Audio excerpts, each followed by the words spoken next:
Okay, hari tu nak tunjuk macam ni kami menang untuk match tu tadi. So first kita tengok first step.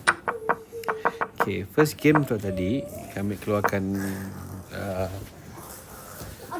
kuda. Then dia keluarkan tok lah. So next kami step atas untuk kuda ya. Secondnya toyolnya pun turun. Kami angkat toyol. Dan waktu tu kami dah assume kami nak gerakkan queen lah. So memang balas macam ya, tapi it's good move lah. Dan kami angkat queen kami ke atas. Dalam fikiran kami, bila kami angkat queen dot tadi, dia akan bunuh queennya dengan cepat lah. Tapi dia si bertindak seperti ya. Dia ingin membunuh kami pun